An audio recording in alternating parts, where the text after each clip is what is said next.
in, and I think we're good. Oh, hi. I didn't quite see you there. I'm glad you joined us for the first podcast ever. And here is our lovely co-host, Duswami, who will be joining us for many podcasts to come. Wow, this is your first podcast ever? Yeah. I feel privileged. Well, I don't know how many people are going to show up to this yet, but we're having we're going to have a fun time, just me and you, if no one shows up. Sounds like a blast. Well, someone's already here. Oh. So, yeah. Monster, a follower of several weeks. Hey, Monster. Just gonna check to see if everything sounds good. I feel privileged. Good.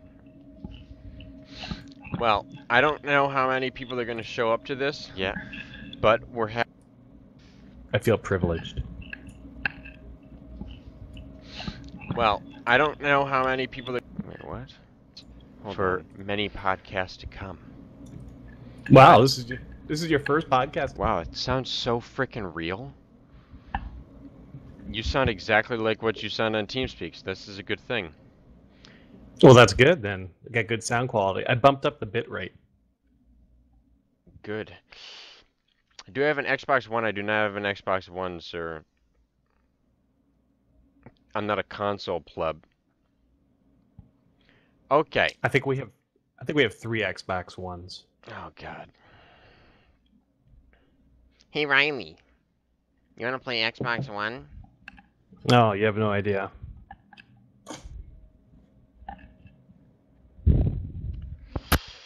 Okay.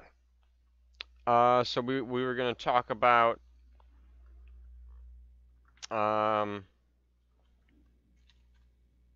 well, the first thing we were gonna talk about is, and then we're gonna segue into other things, is SNL. They made a big deal about coming back during the summer, and I was like, when I first heard it, I was like, oh, cool, because I actually like SNL. SNL is pretty funny. I mean, towards the end of the night, it gets super boring and it's not funny at all. And it's just kind of really bad skits. But towards the beginning, it's funny. But the past 2 seasons have just been like making fun of political people, and it's just getting really old. And then when I saw that they were coming back, I thought they were coming back. No, they're just bringing the weekend update, which is probably the most cancerous aspect of the entire show. And all they were advertising was demonizing Trump or his administration, and literally nothing else. Like it was Trevor Noah times 20. But you can't get much worse than Trevor Noah, to be honest. Well, I'll tell you about Trevor Noah. Trevor Noah is not really what I would call a comedian. He is a propagandist disguised as a comedian. Oh yeah, definitely. He is nowhere near a comedian. But I sometimes some of the things I record, like Tosh.0 on my DVR, it'll segue into like the first 30 seconds of his show, and I come close to vomiting just hearing the intro credits. But and then I hear like his first joke, and it's just, oh, it's like it's always about Trump. Like he has no other possible material. It's getting pretty old. Well, I think this is an interesting observation because Saturday Night Live and their whole host of so-called comedians, the late night shows, the MTVs of the world, pretty much anyone in the comedic world has pretty much aligned themselves with the leftist narrative that Trump is a monster. And it seems to me that the best way to portray that is by making fun of him. And I think what Saturday Night Live is doing, or Trevor Noah, or pretty much when you look at any of those skits, what they're doing is they're taking a person who they don't see as a legitimate leader. They don't see the president of the United States, who was democratically elected, as being a legitimate president. And instead of making an argument that would prove that the president is not a legitimate president, they demonize him by essentially portraying him as a monster. And they use comedy to try to get you to go along with that. Do you know what I'm saying? Yeah, it just makes I find like some people might hear our approach to this and think, well, you're just being I don't know, salty. Like you like no, we appreciate Trump humor. I even impersonate him every so often, and it's funny to see some jokes, but when you like make a joke out of something that's not even true, that's not funny. And it's really it's getting old. I mean, people are like blaming him for everything, and they don't even want to see the good parts. They don't even want to see them, even though they're very clear in almost everything he does. Well, there's no doubt about that. You know, see, and this opens up a whole Pandora's box of discussion because we could go many ways with this. But I mean, since we're on the subject, um, this is not by accident. This is very purposeful. This kind of beratement of not just Trump, but everybody who voted for him is a um, persistent, never-ending, low-intensity war, essentially, to dehumanize not just the president of the United States, but to dehumanize all of his followers. And the people who are doing this believe they have a moral imperative to do it. It's really an act of vigilantism that's not any different than what Antifa believes that they're doing. They believe they're vigilantes fighting fascism. Again, it's Donald Trump and Trump supporters that are portrayed as the monsters. And so, what better or more noble cause can you have than to fight monsters? And of course, we see in SNL and in many of the late night shows and comedy skits, Donald Trump and his administration and his followers are none other than some type of monster, whether they be a racist, a sexist, a homophobe, a xenophobe, a white nationalist, against open borders, against this, against that. It really doesn't matter. At the end of the day, the objective is to portray Donald Trump, his government, and his supporters, pretty much a large majority of the country, as monsters. Yeah, so I don't know if you saw this, but I think it was Paul Joseph Watson that retweeted political cartoons. I guess is a Twitter account, and basically this political cartoon shows an Antifa person with a hoodie on, and he's reading a newspaper, and he's absolutely furious. And the headlines of the newspaper reads Americans unite during crisis, and it shows Texas during the flood. And he's just absolutely furious. And his sweatshirt says "I'm with hate" with the Hillary logo on it. Of course, of course. And there's a certain irony there. I mean, just Antifa as an organization itself, they're supposed to be anti-fascists. Obviously, they are, engaged in their own form of fascism when they are acting in such an intolerant way towards others that don't share their worldview. They believe though that they have the right to do it, and SNL, the writers believe that they have the right to dehumanize the president of the United States because him and the people who put him into power are less than human. And this is, I mean, in all seriousness, this is really disturbing. Um, Everybody should be really scared by this because this is broadcast on TV.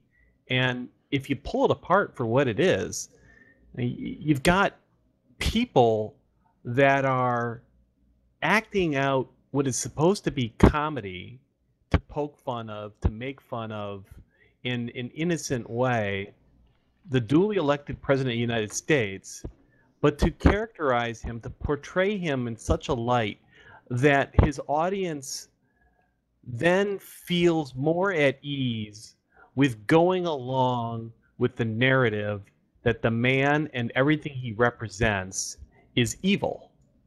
And the question is that true? Are they right to do it? And what is the impact on society? I just remembered a YouTube video I watched that was titled "Proof Donald Trump Hits His Wife," and it was that footage of when they're at the inauguration and Donald Trump turns around and then she smiles at him and then he turns away and then she just immediately frowns. And they just played that over and over in slow motion. And I mean, she is a completely different person, and people think and make her out to be this kind of, stuck up bitch. But you know what I think? I just think she doesn't like being out in public. She's just not one of those people. And so she puts on that face when she's supposed to, but she doesn't really want to be there. And I mean, like when he actually won, the night he won, they pulled Barron out onto the stage at 2 a.m. in the morning on a school night, which I thought that was pretty ridiculous. So of course the kid was like pouting underneath his breath, and then Melania's like nudging him, like angry, like you gotta smile because your father is literally becoming the president of the United States. But both of them don't want to be there at that time. Like they're both tired. They both don't want to be there, but they have to. And they have to deal with that. And so everyone just takes that persona and just creates a whole. And remember when what did they do with Barron? They like said he was gonna like grow up to be a child molester or something like that. What was that? Oh man, they being celebrity elite, the mainstream media attacked that poor child in such a way that, frankly, and before I say anything further, it has always been a tradition in American politics to not go after the children of presidents. And sure, there's always going to be some people that do, but the ferociousness, the veracity of these people that have attacked this child, calling him retarded, calling him a future rapist, questioning his paternity or maternity for that matter. It's all done because people think it's funny. And this goes back to SNL. Why would something so cruel be so funny? And to some people it is. And For me, it is definitely. That's this whole YouTube channel. yeah. Well, I mean, again, though, I mean, what's really going on here? Is mocking somebody for the sake of comedy or for the sake of lulls, of laughs, is that normal behavior. Meanwhile, these same people are accusing those that they don't agree with of being heartless bastards who, don't care about Mexicans or don't care about transgender children or God only knows whatever. These same people have no problem mocking others, throwing stones from behind glass houses. It's an absolute hypocrisy. So, you know, but this is on purpose. I mean, honestly, this is a form of confirmation bias in a way, in the sense that I think what happens is if you look at Twitter, which is really where this stuff takes off, I think more so even than Facebook, you get a Twitter rage going where a couple people will react to a publication of a picture or an event with Donald Trump or his son or his family in it, and next thing you know, there's a whole pile on. There's a complete and total gang up. And all of these people who are doing this have the same worldview. They hate Donald Trump. And if another person says they hate Donald Trump, it reinforces the behavior of the first person who said they hate Donald Trump. And so it cascades. And then the next thing you know, you got 10, then you got 50, then you got 100, then you got 1,000, then you got 2,000 people that all start hating. And why do they do it? Because they're comfortable. They're comfortable in doing it because they're hating as a group. And they're all basically isolating themselves in their own confirmation bias, in their own world perspective, in their own worldview, that Donald Trump is a monster. And so we can make fun of kids because this is the kid of a monster. So we have the moral imperative. You see what I'm saying? Yeah. Here's another funny thing. When they were like, when the media, when Melania wasn't living in the White House, people were like, why isn't she living in the White House? Are they having issues with their marriage? The kid is still going to school, people. She's not gonna send him to a frickin' hotel or like just like stay at home with the butler. She's gonna take care of the kid while he's still going to school. And then once school is out, the kid moves into the White House, and then next fall he will start a private school. I mean, it's not. It doesn't. It's like those Esquire magazines where it's like Brad and Angelina divorce question mark exclamation point every fucking week. It's a different couple, a new divorce, this like new sex ways and all this nonsense. And it doesn't even have to be true. They just want you to pick that magazine up and read that article. They're like, sorry, so that was just a rumor that we made up so that you would pick up this magazine, but it's interesting, isn't it? Like, seriously, people made a big deal like, "Ooh, she's not living in the White House. Oh, maybe she's taking care of the 10-year-old child?" Seriously. Well, and you know what's funny about that is we know that all media is made for consumption. So, whether it's the news, it's tabloid reporting, entertainment reporting, sports reporting, make-believe movies, shows, whatever you want to call it. There's a distribution target audience. And when you create negative media, who do you think is going to be most interested in negative media? People who support 100% and stand by somebody regardless of what somebody says, or somebody who absolutely hates that person and wants to feel vindicated and justified in their beliefs? Yeah. Do you know what I'm saying? Yeah. So when you see that, it's an echo chamber. The people who care about whether or not Baron Trump is might have some type of Down syndrome, or if Melania Trump isn't living in the White House, or whatever, okay, whatever salacious insinuation might be, might be possible. It doesn't matter to people who voted him into office. It matters to those who want to tear him down. And so the reason that other people care about that, the reason why people talk about it, is to just continue to further that narrative of the man is a monster, and his wife's a monster, and there's something wrong with this kid. And at the end of the day, the only people who really care about that are the people who care about validating their own negative feelings. At least that's how I see it. And you know what? There's I don't really watch InfoWars anymore, to be honest. I haven't watched it. I only watch small little clips every now and then. And cuz I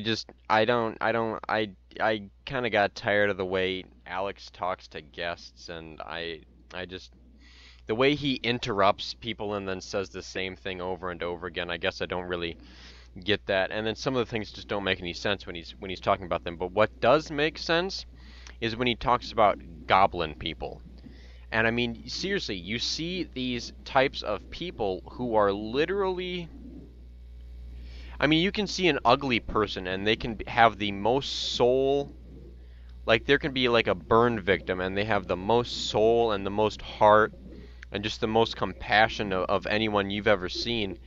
And then there can be, like, just, they really do. People have these goblin look to them. And they're just kind of, they don't have any will for, like, the truth and for, they just want to, YOLO. They just want to YOLO it throughout their whole life. And just really, it's really just an inconsiderate way to live. And it's an inconsiderate way to treat the world around you and the people within it.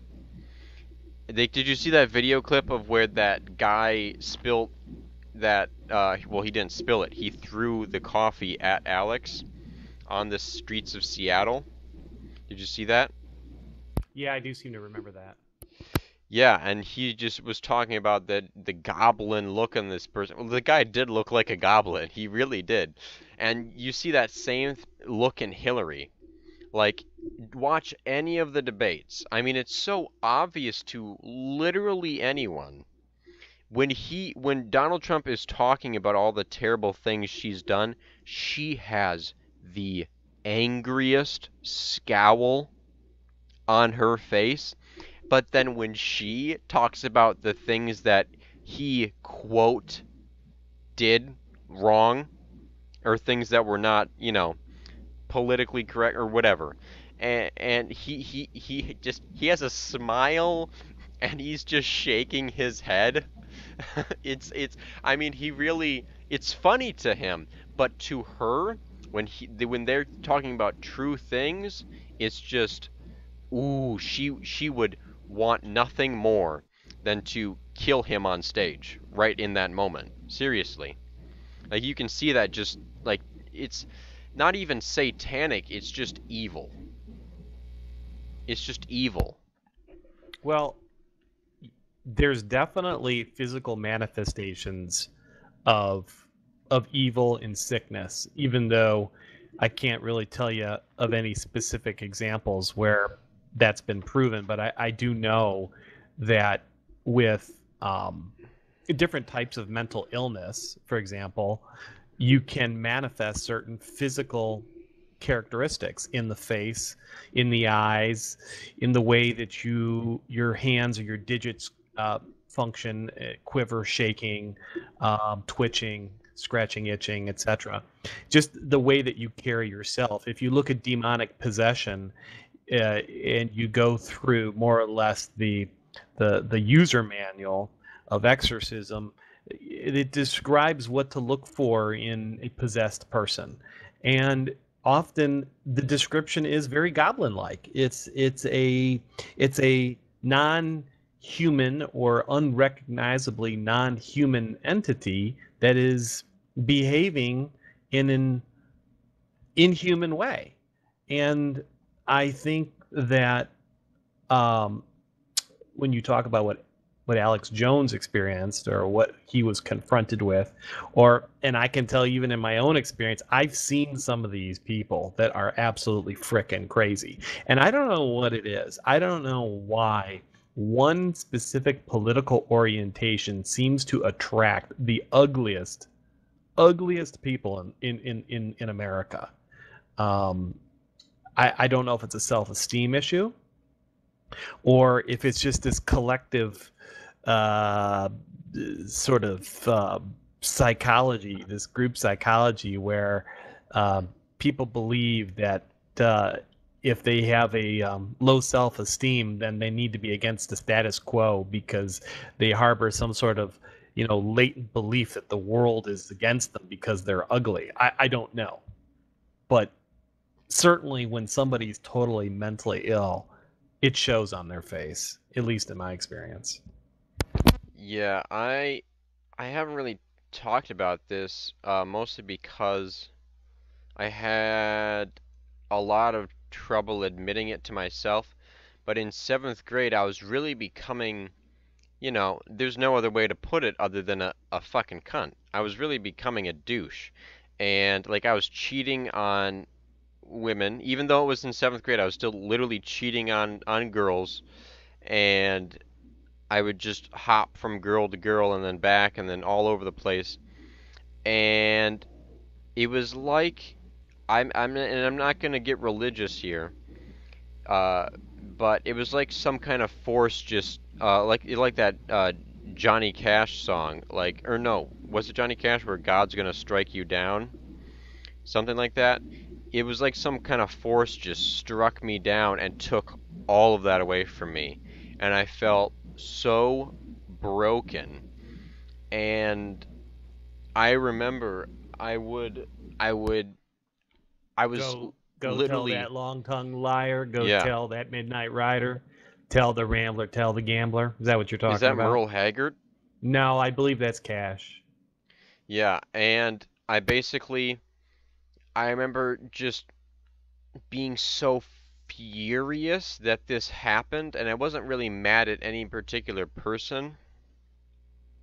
But I mean, I remember just squirming, like I wasn't even doing it. Like it was something else making me, like it was controlling me, and I was just squirming in my bed just in anger, and I felt like I was just gonna lash out at anyone for doing anything at that point.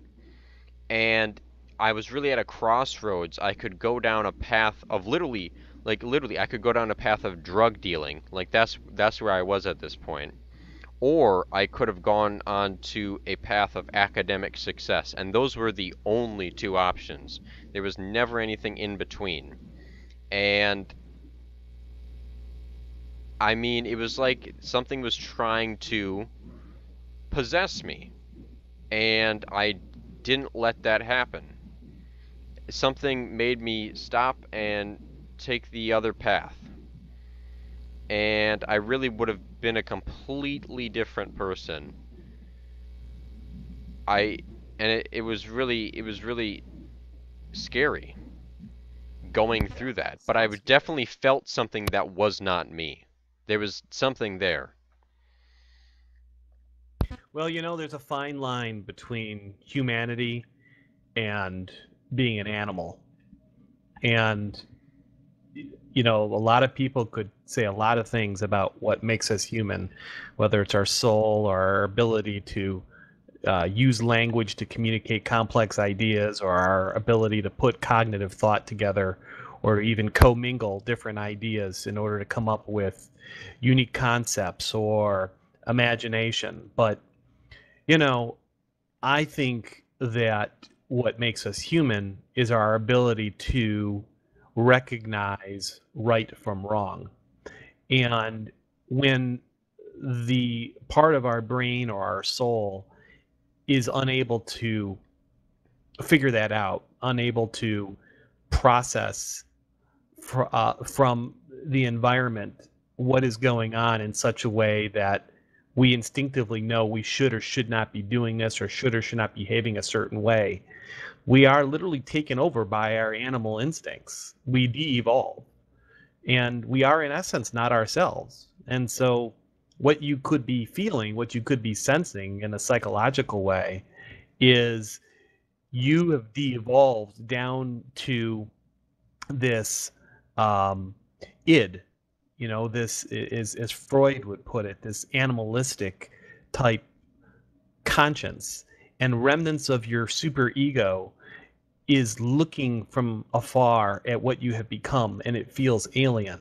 And your subconscious knew that.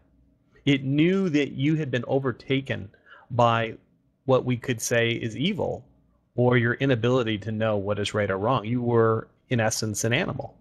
Do you know what I'm saying? Yeah. And we can kind of use this to transition into a next thing, which I've talked to you about before, but we just didn't ever talk about it publicly. And this is something that I've thought about personally many times, is what happens when you die? Everyone has that question, but no one really has an answer. And I have a theory for an answer. It's not really based on science, but it makes sense. And that is that when you die, there is no end to your consciousness. Your consciousness is not bound to a soul. It's not bound to a brain. It's not bound to a heart, but it's bound to itself. And so you being somewhere, you existing, your consciousness when you are living is part of your heart and your brain and your eyes, and what you see and perceive is, and this is weird because I've never gotten high. I've never gotten high before in my entire life, and I've already had these thoughts. But basically what you see, and like when you feel like you're existing, that's your consciousness.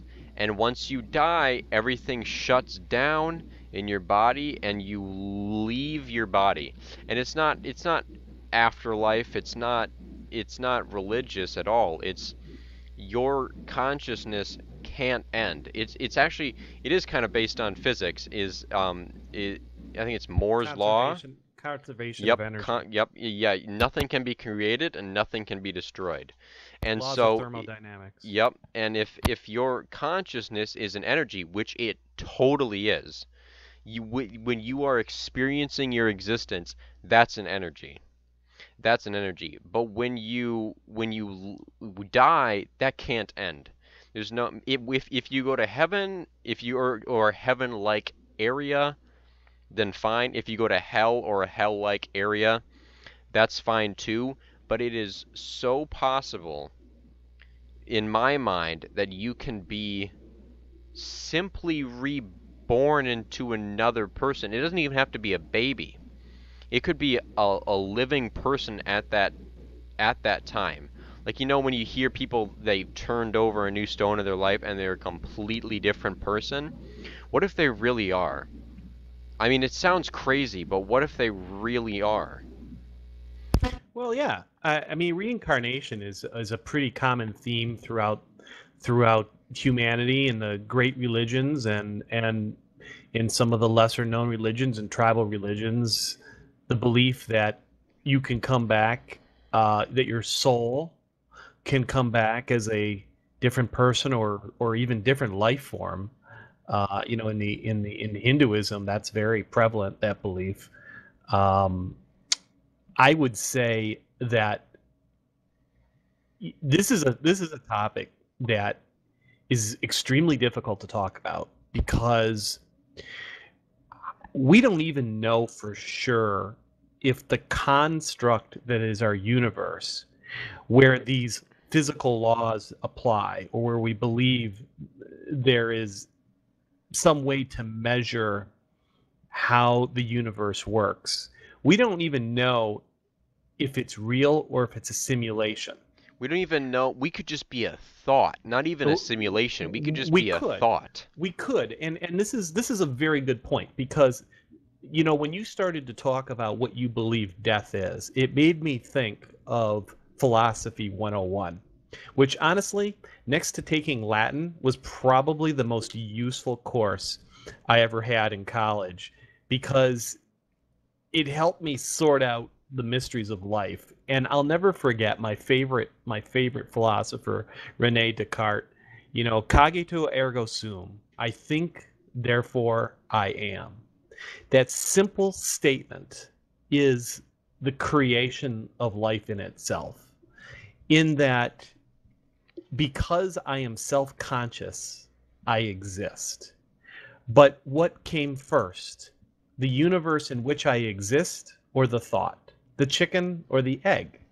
And this is why I think it makes death a difficult subject to talk about, because we don't even know what the parameters are. We don't even know in what type of universe, with what kind of laws does this apply. Are there multiverses with different laws? Does energy transfer from one universe to the other? Is it even transferable? Does energy even exist as energy? We just think of it as energy because we have no way to define it. Yet, in this simulation, this reality, this universe that we live in, it's the only way we can grasp the idea of a soul, of a permanent life force. So, you know, I think if you make it really, really simple and you just bring it down to the space level, none of it really matters if you aren't self aware. And if you aren't self aware, who cares what you are, where you came from, or who you're going to be? You won't know it anyways. Yep. We could just be one. This is part of string theory. We could just be one dot.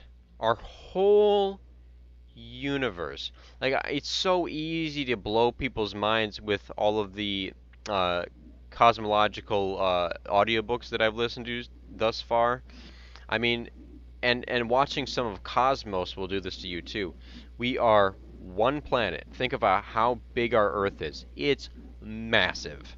Like, just walking from one end of a state to another end is huge.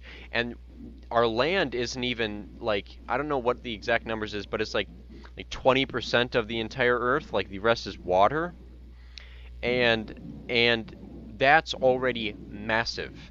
And then you have our solar system, which is like 6 or 8 of these planets, a whole like 8 more, and that's just one star in our whole galaxy, which has millions of stars.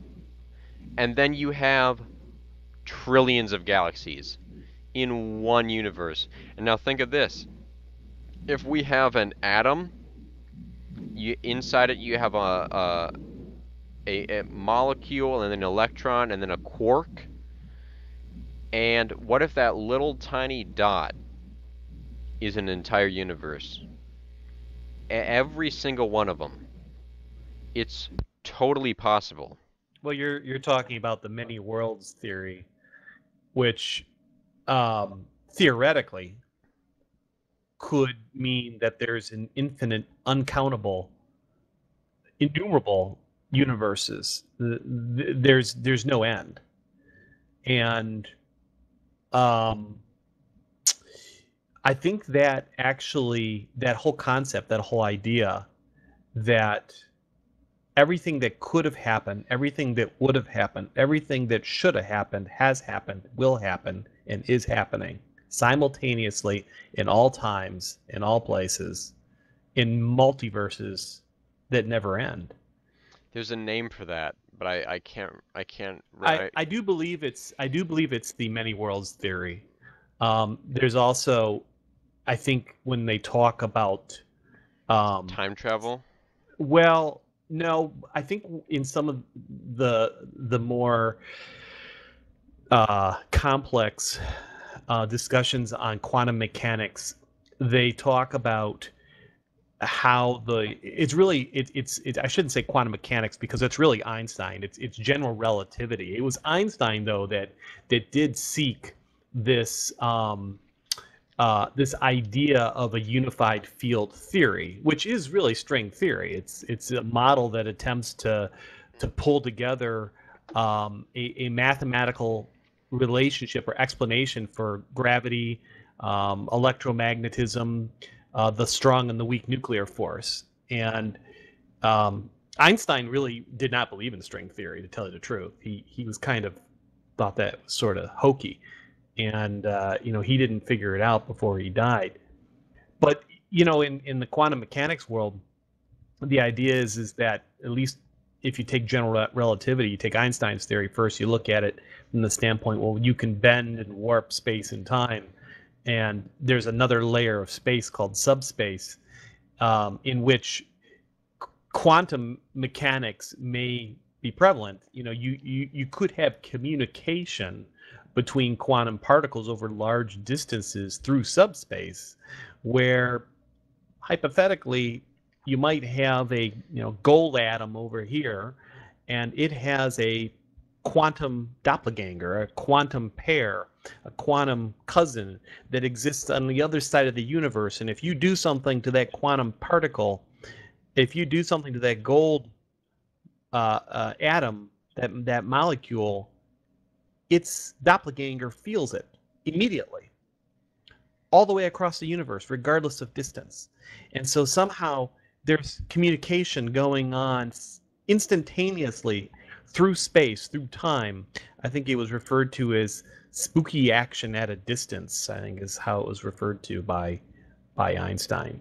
So, that could come into your whole narrative about death. Is death a quantum state where you're not dead or alive, where you're both at the same time? That's kind of what string theory is about. That's what quarks are about, where you can't really measure the state of a quark until you actually observe it. How do you know you're really alive? Okay. When a tree falls in the woods, does it make a sound if no one's there to hear it? How do you know you're really alive? Well, there's a famous philosopher named Berkeley, often mispronounced Berkeley, by which a famous school is named after, where there's been many Antifa riots, said that the only way that we can really prove that God exists is that when we walk out of the room, the world outside the room still exists, even though we can't actually observe it. And how do we know this? Because God is omnipresent. God sees everything. And so the world continues to exist even when us mere mortals aren't able to preserve it. So the world isn't a construct of our imagination. The world has to exist outside our own imagination, and God makes it possible. So there you go. Yeah, but I was listening to an audiobook. It was called How It Began, and the guy was talking about that I'm not sure exactly how he described it, but if the speed of light was oh yeah, so if the speed of light was different only to you, say it was like 3 seconds different only to you, and he was like describing, if you were driving down the highway, it would be insanely dangerous because uh, a car that you see in front of you could either have stopped or is way far ahead of you, and you have no way of knowing. And so you could try to change the lanes, but you could hit him, but you don't even observe the crash. And you might be dead. But you don't even witness that. Because you're already dead by the time you're dead. It was so mind-blowing, I almost shat myself. Because I was like, you're already dead before you know you're dead, and you'll never witness your death. Well, how do you know you're not already dead now? I mean, again, if you are a proponent of quantum mechanics and we're talking about death and we're talking about there being multiple dimensions based on all of our possible decisions that we could have made in our lifetime, where the outcomes would have been different had I turned left or turned right, had I gone to the men's room on the first floor versus the men's room on the second floor. All of the multitude of never-ending choices and decisions that we make every day that creates a patchwork, a branching network of possibilities and outcomes exists allegedly in these universes that go on into infinity. How do you know that you, ergo, or you, as far as Descartes said, I think therefore I am, your consciousness is the sole consciousness that represents who you are? What if you're dead in 50% of the universes that may exist, where all the decisions that you made led to one way, the death, and in the other half you're alive? Do you still speak for your universal self? And is your soul one unifying soul across all those universes? That's the question. Yeah, that kind of asks the question. It kind of goes back to simulation, is because if your consciousness, you could very well be the only consciousness, and you are just in a simulation, and no one else is real.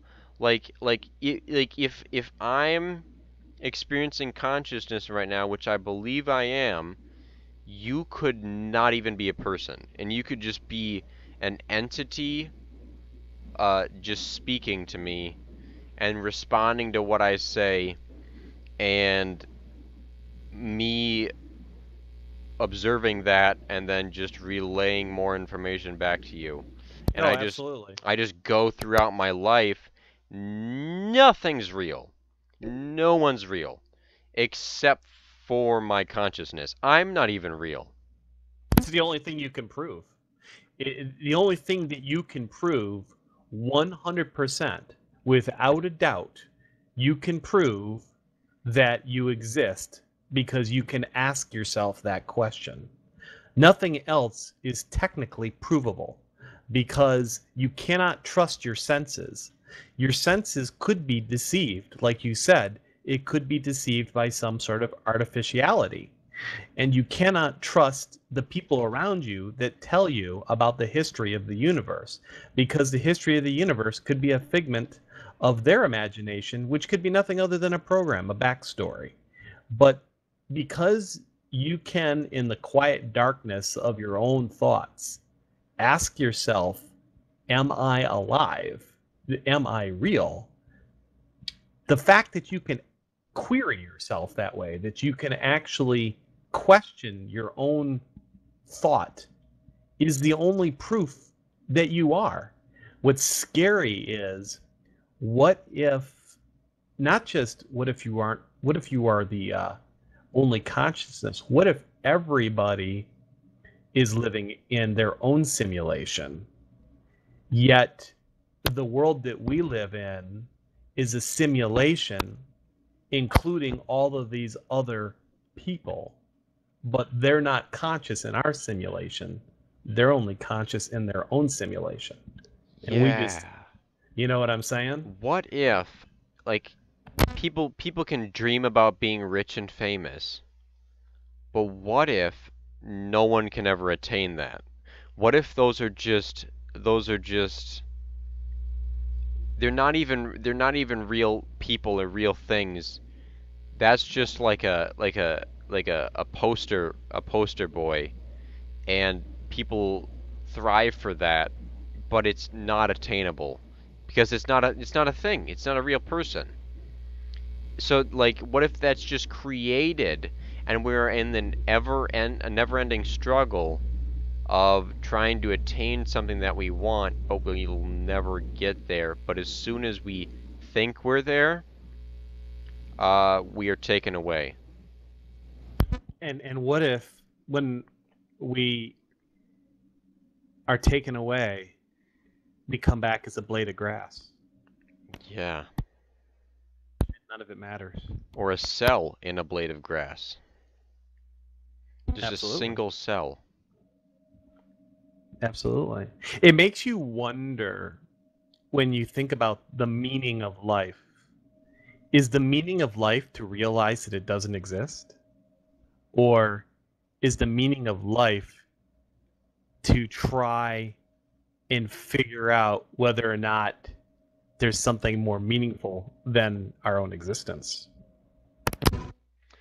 Yeah, one of the audiobooks I said one of the author made a really good point. He said, if we were in a simulation, and he never said that he thinks we are or we aren't.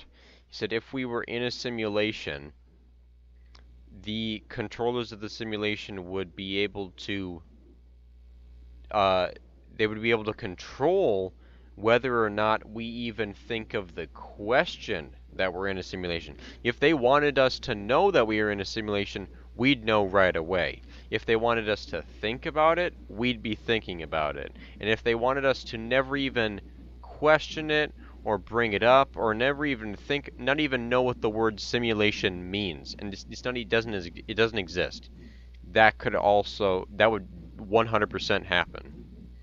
There wouldn't be, if there was a glitch, they would immediately fix it. And I don't know if you've ever seen Lost, but in Lost, they're always trying to change the future because one of the guys can see the future, and then they're like, you know what? I can't save this person. The universe always has a way of correcting itself. So everything you do, just like the butterfly effect, every single string you pull has an opposite effect, Yeah. and it'll Well, all contribute to something. yeah, the causation versus correlation argument. And I have seen Lost, by the way. That was a great show. It was a little slow in the first season or two, but when they started getting into um, the island and how it was really kind of a portal more than anything else, that was pretty cool. But yeah, I don't know. This is a hard subject to talk about. You go so many ways on it. I mean, at the end of the day, you could just deny everything that we've said and sum it up to the fact that maybe our organic cells is nothing other than a computer program written by an artificial being to give programs that aren't even biological in nature or even real the sense or belief that they have a soul and they're human. And maybe our whole purpose, our whole existence is to be a vessel for artificial life that sought to get back to its biological roots. And you can see the clues left in how life is structured, how the universe is mathematical, how DNA is mathematical, how music is mathematical, how science is all measured in math. And maybe that's the pathway back to our roots, which may be artificial in nature. Maybe it's a yo-yo where the universe is constantly evolving from something that's artificial to something that's biological, back to artificial, back to biological. And it just maybe never ends, just goes on for infinity. Here's one thing that I personally believe without a doubt, and I tell people it all the time, and some call it pessimistic, some call it unrealistic, some just ignore it, and that is I do believe without a doubt 100% eventually the human race or whatever the human race becomes will be its own demise. And it will be nothing else. It will be the human race will destroy itself. Through call it nuclear war, call it whatever you want, but I really do think that we're all going to kill ourselves. I mean, Well, that's really what I think is going to happen. we might have already done that, though. I mean, I don't mean that metaphorically speaking. I mean, how do we measure our humanity? How do we know we aren't maybe less human than we were 2,000 years ago? Maybe when we lived in the dirt and we sang songs and worked together to, harvest our food and our resources just to stay alive. No Okay, other purpose. hold on. But first, I've been thinking about this too, and this is why I stopped you. Doesn't that almost seem like a better life? I mean, Well, yeah, it could be. I It, feel like because like when you learn about how like evolution and like doctors and people are always saying, well, we're not evolved to do this. Well, we're not evolved to do that. I'm like, this sucks, dude. Like we're not evolved to wake up at like 4 a.m. every morning. And we're evolved to wake up at sunrise and go to sleep at dusk and maybe a few hours after that. That's what we literally did for thousands of years. And then we try to alter it and the body's like, "Hold the fuck up. What are you doing?" And then we're not evolved to eat processed sugar, and we're not evolved to look at literally electronic digitalized screens. And it's just like I feel like that would be, and you have a small little community of people that you know very well, and you go out and you hunt every morning, and you have a nice conversation with your buddies that you go out hunting with every morning, and you bring it home to your family. I mean, you probably still have to deal with all the diseases, but that just seems like a better life sometimes. well, I mean, that's what the whole Like a less complicated life, at yeah, that's least. what the whole hippie subculture is about. When you talk about it, it's Yeah, but they're taking LSD. pretending. They're Well, pretending. no, they're not pretending. They're very they're it's not a role play scenario. They are very serious about that. That's what that generation was all about. It was about tuning out and disconnecting from society and going back to more of a sort of a agriculturally based society, a society that was much simpler in nature, and this raises questions. Though we don't know what's better, and we don't know if we're still human, and we don't know if if the things that we do, the technology that we create, and the thoughts and the ideas we expose ourselves to, sometimes purposely, sometimes not, we don't know if that's changing us or not. And if we don't create a standard for what is human to preserve the whole idea of humanity, then it's constantly going to be overwritten by whatever we think is human at the time. And so we won't know it's coming. It's like the parable of the frog in the pot of boiling water. You put the frog in the pot and you turn up the heat real slowly, and before he can hop out, he's dead. You didn't notice the temperature going up. And very slowly your humanity is eroded away because we drift from our nature. But do we do it because we're designed to do that? Is that what we're supposed to do? And I think, to quote, and this is going to be very cliche, and I apologize ahead of time, but to quote Agent Smith from The Matrix, when he's talking to Morpheus and he's got him hostage and he's trying to break into his mind, he says to Morpheus, I realized that you're not like other mammals. Mammals seek harmony with nature. They seek balance. Humans are not mammals. Humans are like a virus. They are like a cancer. They spread out and consume resources and grow and overpopulate. And when those resources are gone, they leave and they move on to another area and they do it over and over again. And I always remembered that little sort of soliloquy. I don't know what you want to call it, a Smith, but I always thought it was kind of funny because he's right.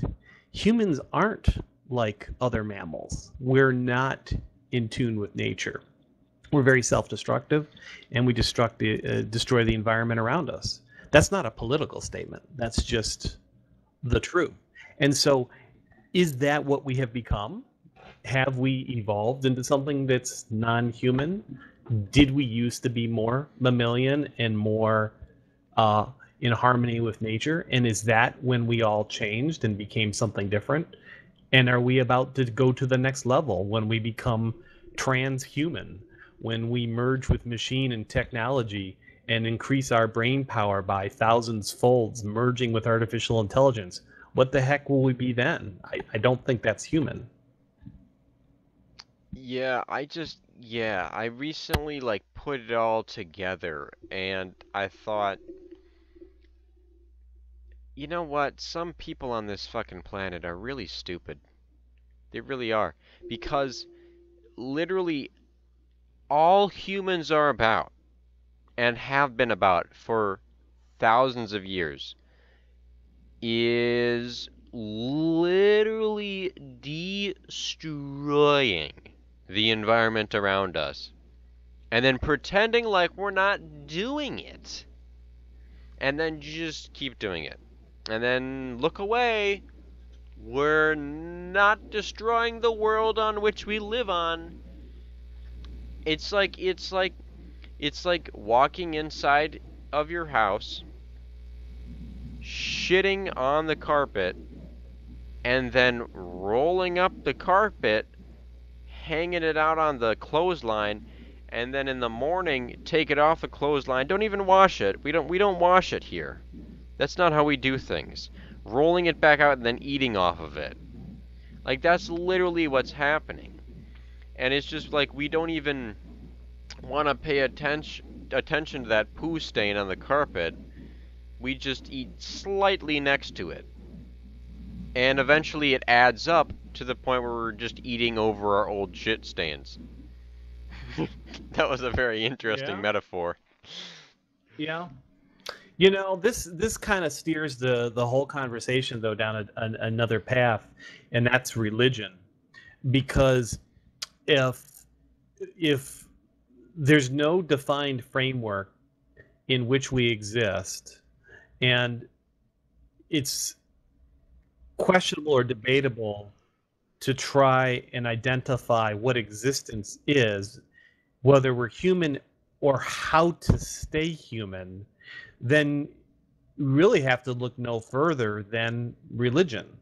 And not because I'm favoring any one religion over another, but if you just look at Christianity as an example, it provides a pathway for staying human in the face of challenges which may steer us away from being human, whether it be the Ten Commandments or the moral code that's given to us so that we know how to behave throughout all of time, regardless of what we may encounter technologically or societally.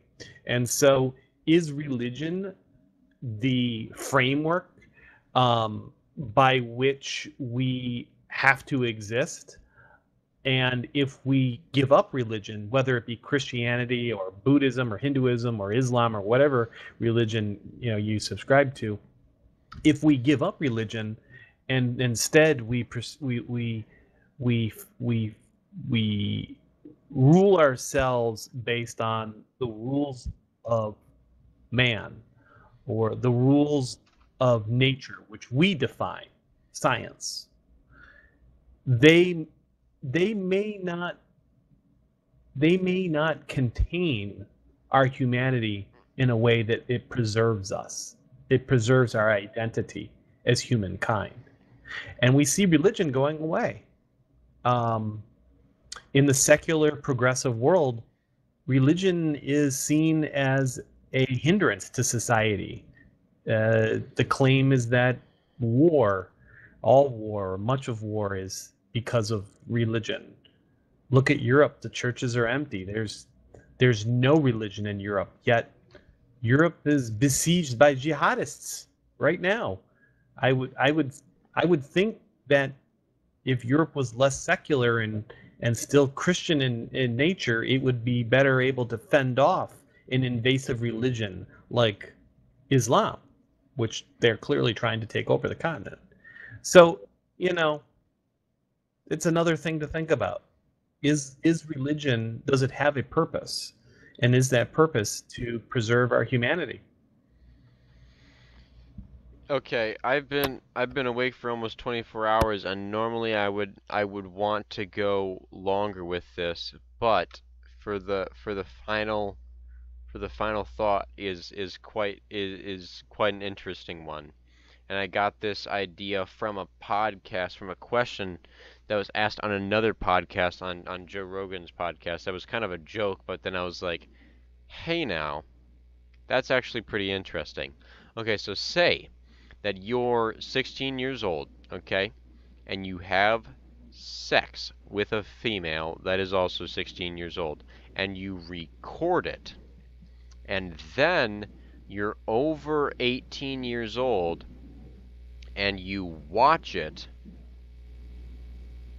is that possessing child porn? Um, well, at the very least, I think it's manufacturing child porn Yeah, but you because manufactured it when you were that age. I don't think there's a law that states that you have to be an adult in order to be manufacturing contraband. And as a matter of fact, I can prove that because there's countless cases of teenagers being prosecuted for trafficking child pornography when sharing sexting or text messages with pictures of underage teens. Oh yeah. And schools will confiscate those phones, and the local police will impound that evidence and then charge those kids as adults for trafficking in child pornography. So I would say that it is definitely in the realm of being illegal. That's that's that's really, I mean, even if you didn't even have anyone else in, like if it was just a video of yourself just masturbating before you were 18, and then you possessed that after 18. I mean, and you never sent it to anyone, but somehow, some way, it was found out by the authorities, and you went to jail. You would go to Hmm. jail for that. Are you saying you have a library of masturbation No, I videos? no no. It was just it was just an idea I had, but I mean that's pretty crazy. How you can literally go to jail for that. Well, yeah. I mean, I think there's a lot of things you could do to yourself that you could be incriminated for down the road. There's lots of things that don't have statute of limitations on them either, and uh, it's an interesting thought, kind of a perverse one, and but still it's something to think about. You could certainly put yourself in legal jeopardy by doing something as a minor and then preserving the evidence of it, and then being a witness to that evidence later could be considered a crime again because you would be a accomplice, or you could even be charged in a criminal conspiracy because you wouldn't turn yourself in, and because you know that a crime had been committed, you are conspiracy to a crime. So I guess you could do a whole Lifetime movie on that. It would make for an interesting kind of legal paradox, though.